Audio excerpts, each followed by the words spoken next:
Bonjour. Tout d'abord, nous sommes dans une situation extrêmement confuse, où s'accumulent les événements en permanence, au milieu d'un tintamarre médiatique qui obscurcit complètement la situation. Donc le premier enjeu concernant le droit international, c'est déjà de clarifier la situation au milieu de tout ce qui nous pousse au contraire à la peur, aux réactions émotives, parce que la confusion domine et est entretenue. Ensuite, l'enjeu du droit international, c'est évidemment la question du respect des règles. C'est-à-dire, le droit international, ça n'a jamais été une baguette magique, ça ne nous a jamais conduit au paradis terrestre en supprimant la guerre, les comportements déviants, etc. Mais c'est un peu comme le code de la route,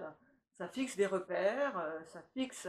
des procédures, des règles à suivre, qui sont de temps en temps violées, mais qui quand même fournissent un cadre. Malheureusement, aujourd'hui, les violations du droit international sont devenues tellement systématiques, et par ailleurs elles sont tellement peu sanctionnées, que l'ensemble de la crédibilité du droit international est aujourd'hui atteinte, avec évidemment un risque d'effondrement total dans une situation où il n'y a plus que la violence, où ceux qui préfèrent les rapports de force au dialogue politique et aux règles du jeu l'emportent sur les autres. Alors, bonjour à toutes et à tous. Et pour ma part, alors, sur le regard que peut donner l'historien du droit international, bon, il y a toujours évidemment eu des relations entre les États, des traités, etc., au fil de l'histoire, mais la façon dont moi je le vois, c'est vraiment au moment de la fin de la Première Guerre mondiale, avec ce qu'on a appelé la conférence de la paix en 1919-1920, que vraiment les dirigeants, les hommes et les femmes de l'époque se sont mis ensemble autour d'une structure, la Société des Nations, pour justement fixer les fameuses règles, justement le fameux code de la route parlait Anne-Cécile à l'instant. C'est-à-dire, effectivement, un certain nombre de règles qui doivent permettre aux États de vivre dans une bonne harmonie, une bonne coexistence, et surtout mettre un terme à ce grand traumatisme que fut la guerre de 14-18. Il ne faut pas l'oublier par rapport à toutes les autres guerres. Certes, on fait beaucoup de morts, on se souvient napoléonienne, même avant, hein, je veux dire. Ces guerres de 14-18 restent un grand trauma dans les relations internationales du début du XXe siècle. Alors ensuite, on sait très bien comment tout cela s'est passé. Il y a eu vraiment le triomphe de ce qu'on a appelé la guerre du droit, on appelait ça aussi la guerre de 14-18. Hein, il y a eu après des ouvrages qui résumaient le premier conflit mondial sous le nom de la guerre du droit, 3 ou 4 volumes datant des années 30, je crois. Et si je puis dire, on a un certain triomphe de ça dans les années 20, puis dans les années 30, tout le système se détraque, c'est bien connu, notamment sous les coups de la grande crise de 29 et d'un certain nombre d'autres forces centrifuges, l'émergence des totalitarismes, fascisme, nazisme, communisme stalinien, etc. Puis, Seconde Guerre mondiale, nouvelle tentative de reconstruction de quelque chose, cette fois-ci autour de l'ONU, l'ONU qui existe toujours, hein, l'Organisation des Nations Unies, sans doute une organisation plus musclée pour faire exécuter ce fameux droit international, le faire appliquer. Il sera évidemment temporisé par toute la période de la guerre froide, et puis effectivement, au début des années 90, eh bien, on a un moment donné où on pense que tout ça va revenir, un peu comme au début des années 20, un moment d'apogée d'un nouveau droit international, et tout ça nous mène effectivement jusque la période actuelle, où malheureusement, en effet, les forces centrifuges dont on parlait tout à l'heure reviennent, et souvent, moi j'ai opposé cette question du droit international qui s'oppose au droit du plus fort, malheureusement. Et à l'heure actuelle, et Cécile parlait tout à l'heure effectivement à juste titre de période opacifiée complète, c'est bien exact, et on assiste vraiment là depuis, pas forcément depuis janvier 2025, hein, mais depuis quelque temps, à un retour, hélas, de ce droit du plus fort. Ce qui est très intéressant avec le recul historique que Olivier Burette vient de nous proposer, c'est de se rappeler quand même qu'on a toute une expérience en fait du rapport entre la guerre et la paix, et que cette expérience ne doit pas être passée par perte et profit. On a un peu un cynisme aujourd'hui qui domine dans certains milieux dirigeants. Oui, mais en fait, tout ça, c'était des discussions. Finalement, un ordre international, ça vit, ça meurt. Les organisations internationales comme l'ONU sont temporaires. Après tout, si celle-là s'effondre, on en fera une autre, qui est complètement la négation des leçons de l'histoire. Parce que à chaque fois, vous avez cité la Société des Nations en 1919, l'ONU en 1945, on a payé le prix pour ça. C'est-à-dire, c'est parce qu'il s'était passé des cataclysmes d'une très grande violence, avec des millions de morts et des crimes sans nom, qu'on a rebâti quelque chose. Donc, si on pouvait, euh, pour une fois, tenir compte des leçons de l'histoire et essayer de dire, bon, il y a des ajustements à faire, évidemment, l'ordre de 45 ne peut pas se perpétuer comme ça automatiquement sans qu'on fasse par exemple la place aux pays du Sud, mais si on pouvait euh, essayer d'être dans un prolongement, c'est-à-dire de dire, voilà, on a cet acquis, on essaie de transformer l'ordre international pour le faire avancer, et pas de vouloir tout recommencer à zéro. Surtout que tout recommencer à zéro en ce moment avec des personnages comme Donald Trump qui sont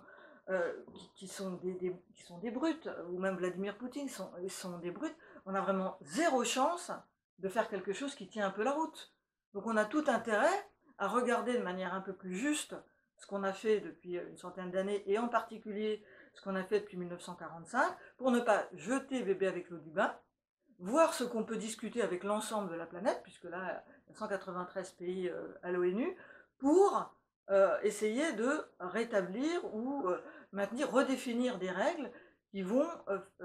faire qu'on entame une nouvelle phase de notre histoire avec cette préoccupation de préserver la paix.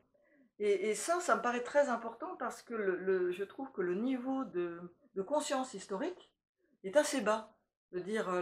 on fait des références à Munich, on fait des références à la guerre, d'une manière qui laisse plutôt penser qu'on a des images un peu caricaturales, mais qu'en fait on n'a rien compris à ce qui s'est passé. On fait des comparaisons qui n'ont pas lieu d'être, et on ne fait pas les comparaisons qu'on devrait faire. Oui, alors, sur vraiment les processus historiques, etc. Alors souvent, moi, ce que j'aime bien rappeler, c'est que en fait, l'histoire, souvent, on a tendance à dire, dans ces années 2022, 2025, que l'histoire se répète. En fait, ce qui se répète surtout, ce sont les mêmes processus que l'on retrouve, ce que la théorie de l'histoire des relations internationales définit comme étant les forces profondes, c'est-à-dire des mouvements de fond dans l'histoire qui mènent souvent à des événements dramatiques. Je pense évidemment aux crises économiques, mais pas que, et également à la radicalisation d'un certain nombre de régimes politiques, de ce qu'on appelle aujourd'hui les démocraties libérales, les démocratures, etc. Et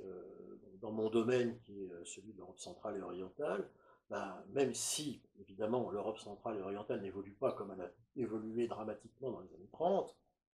ce que l'on retrouve dans ces années maintenant post-guerre froide, ben, c'est une évolution, effectivement, vers un certain nombre de radicalisations liées à des problèmes économiques, mais pas que, aussi des problèmes, évidemment, liés toujours à la pression que l'Est frontière de ces pays-là peut faire, c'est-à-dire à la Russie en gros. Hein. Donc voilà pourquoi on assiste à ce qui se passe, ce qui s'est passé en Pologne avec le PIS au pouvoir, ce qui se passe encore en Hongrie avec Viktor Orban, ce qui se passe par exemple en Slovaquie. C'est un peu toujours la même histoire, puis l'antagonisme évidemment très important entre la Pologne et la Russie. Et tu évoquais André la question du Proche-Orient. Ben oui, la question du Proche-Orient, cet énième épisode dramatique du conflit israélo-palestinien que l'on vit là depuis, d'une part, le pogrom génocidaire, c'est comme ça qu'on l'appelle, du 7 octobre 2024, parce que je ça. Donc cette attaque menée par le Hamas dans le territoire israélien, puis la réplique menée depuis par le gouvernement de Netanyahou, bah là aussi c'est un énième épisode d'un conflit qui pourtant a connu un moment, et Cécile, tu t'en parleras, mais avec les accords d'Oslo avant, hein, c'est-à-dire la période où effectivement il y a eu une paix possible. C'est pour ça que dans la période actuelle, la période si dramatique que l'on vit, et pour tous ceux qui aiment la paix, si je puis dire, et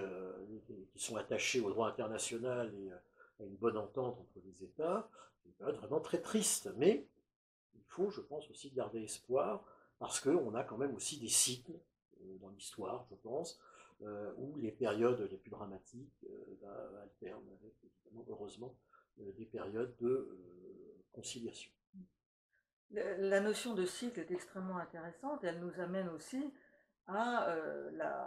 l'échec ou, je sais pas, l'impuissance ou la confusion, l'inaction de gens qui devraient être capables de percevoir ces signes et de se projeter dans l'histoire, que sont normalement les Européens, les Français en particulier, qui ont une histoire longue, une histoire de guerre, une histoire aussi d'impérialisme, aussi une histoire révolutionnaire, une histoire de paix, et qui, aujourd'hui, au moment où on aurait besoin qu'ils mobilisent cette histoire pour éteindre un certain nombre d'incendies et jouer le rôle d'intermédiaire ou créer des espaces de discussion entre les belligérants, eh bien, ils sont au contraire dans des logiques eux-mêmes, à courte vue, ou de choix j'allais dire de campisme, comme on dit, sans offrir la moindre perspective, et malheureusement, ils alimentent les logiques de guerre. Les deux grands conflits d'aujourd'hui en fournissent malheureusement une illustration. Dans le conflit Ukraine-Russie, donc la Russie évidemment la partie fautive, puisqu'elle a violé la charte de l'ONU en agressant l'Ukraine, bon ça c'est une faute de droit international, c'est le crime d'agression, mais la question pour les Européens et pour les Français, c'est comment à partir de cette situation, on essaie de rétablir un processus, on va reconstruire un espace viable de cohabitation, parce qu'on ne peut pas faire disparaître la Russie, elle est sur le continent européen. Donc c'est là qu'on aurait besoin que les Européens mobilisent leurs historiens, leurs diplomates, leurs politiques pour nous proposer un chemin. C'est-à-dire à la fois rétablir la règle en disant il y a des criminels et il y a des fautifs, mais à la fois nous dire voilà le projet pour vivre dans le futur en Europe centrale, que les pays vivent les uns avec les autres et qu'on vive avec la Russie, c'est ça et ça ou ça. Malheureusement, on ne l'a pas. Idem pour le Proche-Orient, où on a une incapacité à prendre du recul et parce que c'est un peu avoir le temps long de l'histoire. On a l'impression à entendre certains responsables politiques et certains médias que ce qui se passe en ce moment à Gaza, ça a commencé le 7 octobre. Alors que ça fait des décennies que les événements s'enchaînent et que les événements s'expliquent les uns les autres. Ça ne justifie rien, ça ne justifie pas forcément, évidemment, les crimes, mais ça permet de comprendre la logique pour essayer de désamorcer. Et là aussi, on pourrait attendre des Européens en histoire au Proche-Orient, et des Français en particulier, qui soient capables de prendre ce recul et aussi de dire, un petit, enfin, comme ils sont capables de le faire parfois dans le conflit Ukraine-Russie, ce qui est fautif et ce qui ne l'est pas. Parce que là, on est arrivé à un niveau de crime à Gaza qui est sans précédent depuis des décennies, et les Européens sont extrêmement timides. Une petite évolution là, mais ça serait à eux d'utiliser les mots, de dire non, on n'utilise pas la faim comme outil de guerre, et même de dire au Hamas, vous êtes peut-être dans la dénonciation d'une situation coloniale, mais ça ne vous autorise pas à rentrer chez des gens et à faire des massacres de civils comme vous l'avez fait le 7 octobre. Il faut qu'il y ait des puissances, des pays qui soient en situation de rétablir, de mettre des mots sur ce qui se passe et de rétablir un espace de dialogue. Alors, peut-être pour nous acheminer vers la conclusion de cette conversation, je dirais que mon espoir, c'est qu'à un moment donné, compte tenu de la gravité et de la spirale dans laquelle on est embarqué, il y a un sursaut. On entend déjà certaines voix, y compris parmi les gens qui sont au cœur des foyers de guerre, qui appellent, je pense aux intellectuels israéliens par exemple, à rouvrir des espaces de discussion,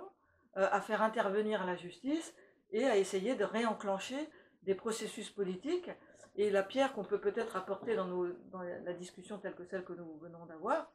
c'est justement d'encourager au dialogue, d'encourager au recul historique, à sortir des logiques émotives et d'encourager aussi tous les citoyens à se mêler de ces enjeux parce que à l'époque que nous vivons, il n'y a plus vraiment de distinction entre les événements internationaux et les événements intérieurs. Oui, alors, quelques mots de conclusion également de mon côté. Je pense qu'effectivement, ce qu'on peut souhaiter, c'est un retour en force du droit international, et aussi, un peu comme ça a été suggéré, une réappropriation, souvent je pense à ça, de leur destinée par les peuples précisément. Ce qui n'est pas nécessairement le cas, pas dans l'immédiat, et quand on voit en effet ce que les grands, entre guillemets, les grandes puissances de la planète à l'heure actuelle nous montrent, Cécile a évoqué évidemment Trump, mais aussi pour les États-Unis, mais aussi, je pense notamment à ces images auxquelles on repense, du fameux sommet de Shanghai, etc., qu'on a vu il y a quelques jours, le parade militaire monstre, etc., aux côtés donc à la fois la Russie de Poutine, la Chine de Xi Jinping, etc., la Corée du Nord. Bon, en effet, on n'est pas dans cette tendance à l'heure actuelle, mais ça ne veut pas dire que ça n'évoluera pas non plus, hein. Oui, je pense que les peuples doivent, souvent je dis ça, reprendre le contrôle en fait de l'évolution des choses. Et, voilà, il faut rester sur cette note d'espoir, je pense.